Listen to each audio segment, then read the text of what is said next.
World war to ये विश्व युद्ध 1939 से लेकर 1945 तक चला था। ये दुनिया के इतिहास में सबसे लंबा चला युद्ध था, जिसमें करोड़ों जाने गई। क्या सैनिक और क्या सामान्य जन सब गाजर मूली की तरह काटे गए थे। एक गुट था France, great Britain, America, Soviet संघ और चीन, और दूसरा गुट था जर्मनी, इटली और जापान। इस युद्ध में अमेरिका को बहुत नुकसान हुआ था। इस युद्ध में 72,000 से ज्यादा अमेरिकी लापता हुए थे। हाल ही में अमेरिका ने यह दावा किया है कि उसने अलबामा में जन्मे एक सैनिक के अवशेष पाए हैं। ये सैनिक विश्व युद्ध 2 के दौरान जर्मनी में लड़ते हुए मारा गया था। 26 साल के सैनिक नूसी रीव्स को 6 दिसंबर 1944 को बोसैनिक शहर के पास जर्मन सेना ने मार डाला था। नमस्कार, मेरा नाम है रिया शर्मा और आप देख रहे हैं TV9 digital. Defence POW MI accounting agency के अनुसार रीव्स उस समय मारा गया था जब उसकी यूनिट 8वीं इन्फेंट्री डिवीजन का हिस्सा थी। इस दौरान रीव्स ने जर्मन सेना का सामना किया था। रीव्स की मौत के तुरंत बाद ही जर्मन और अमेरिकी सेनाओं ने दोनों पक्षों को अपने मृतकों और घायलों को वापस लाने की परमिशन दे दी थी और इसी के चलते एक संघर्ष विराम भी बुलाया गया था। इस युद्ध विराम के दौरान ही एक जर्मन अधिकारी ने अमेरिकी पक्ष को रीव्स के पहचान टैग दिए थे, जिससे ये पता चल पाया था कि ये सैनिक युद्ध में मारा गया था।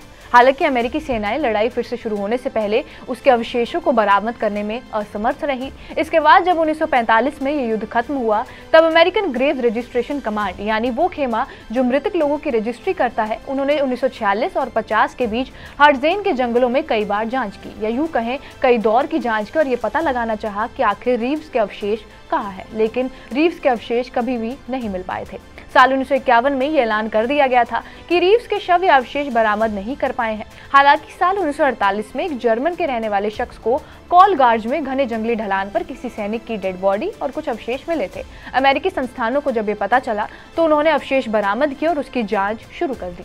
लेकिन अमेरिकी अधिकारी सिर्फ इतना पता लगा पाए थे कि उस व्यक्ति की मौत नवंबर या दिसंबर 1944 में हुई थी, लेकिन उसकी पहचान नहीं हो पाई कि आखिरकार वो रीव्स है या नहीं, और उस अवशेषों को सिर्फ X5770 नंबर करार दे दिया गया था।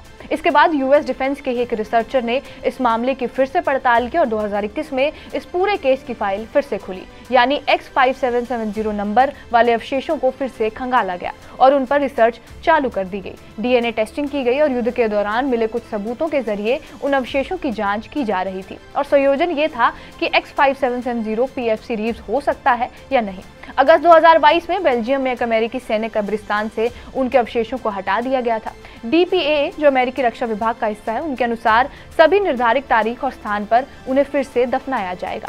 सितंबर और दिसंबर 1944 के बीच कठिन हर्टजेन जंगल अभियान के दौरान 33,000 से अधिक अमेरिकी सैनिक हताहत हुए थे, और DPAA के अनुसार ही 80,000 से ज्यादा अमेरिकी सेवा सदस्यों का अभी भी पिछले संघर्षों से पता नहीं चल पाया है, जिनमें द्वितीय विश्व युद्ध के 72,115 सदस्य भी शामिल हैं। पिछले ही साल जांचकर्ताओं ने अवशेषों के कई सेटों की पहचान की, जिनमें जर्मनी में मारे गए एक टैंक कमांडर और सिसिली में उसके बम वर्षक को मार गिराए जाने पर सेना वायुसेना के पायलट की मौत भी शामिल थी। यानी अवशेषों का पता चल गया है और रीव्स की पहचान हो गई है। बहरहाल, आपका इस वीडियो पर क्या कुछ कहना है हमें कमेंट बॉक्स में जरूर बताएं। बाकी देश और दुनिया की तमाम बड़ी खबरों के लिए बने रहिए हमारे साथ TV9 डिजिटल पर।